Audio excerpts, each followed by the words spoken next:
फिर जो दुर्गति होती बाद में देखते हैं, अरे वो बेचारा नहीं, वो इसी लायक है। आज जब वो तुम्हें सीधा साधा दिखाई दे रहा, फिर दंड मिलता है कल का, तब लगता है भगवान कितना कठोर है।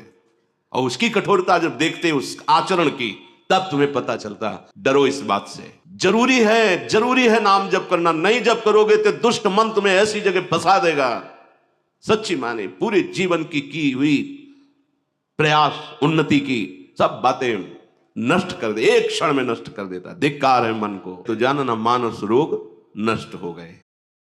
श्री कागभूषुंड जी महाराज गरुण जी महाराज को मानस रोगों का परिचय बताया और कहा कि इस मानस रोग को नियम, धर्म, उत्तम आचरण, तपस्या, ज्ञान, यज्ञ, मंत्रानुष्ठान, दान और करोड़ों भी साधन औषधियां हैं, इनके द्वारा दबाया जा सकता है, जड़ से नष्ट नहीं किया जा सकता। जो कल मानस रोगों का वर्णन हुआ,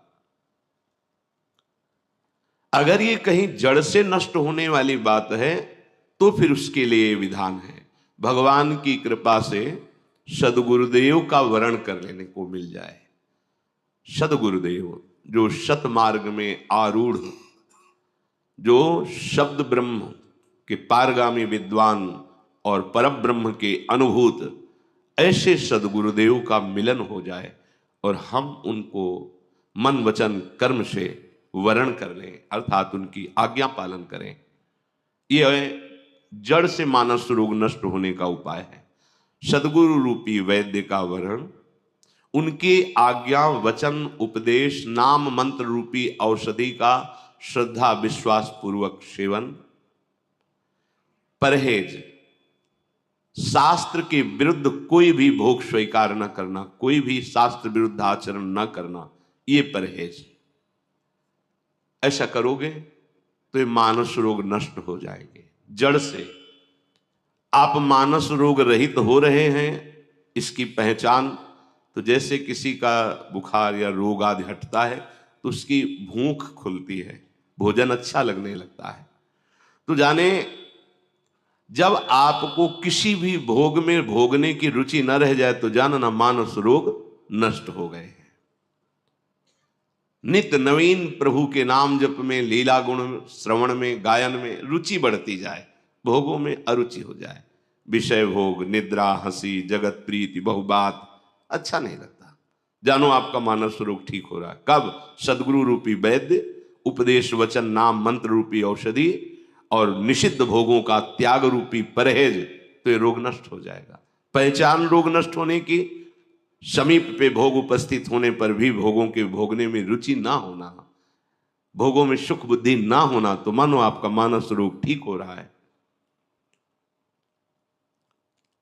जब मनुष्य निर्मल ज्ञान को प्राप्त होता है तो उसके हृदय में प्रभु श्री हरि की प्रेम लक्षणा भक्ति जागृत हो जाती है, जागृत होकर छा जाती है, हृदय प्रेममय हो जाता है।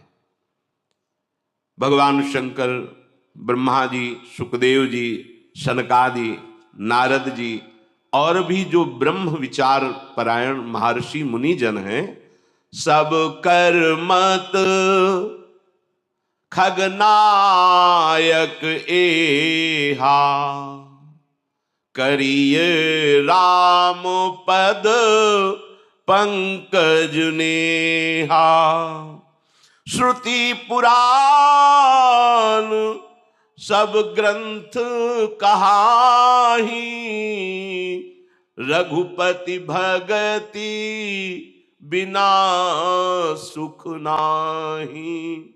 हे पक्षीराज गरुण जी, इन बड़े बड़े महापुरुषों का मत है कि भगवान के चरण कमलों में प्रेम हो जाना ही समस्त साधना शास्त्रों का फल है।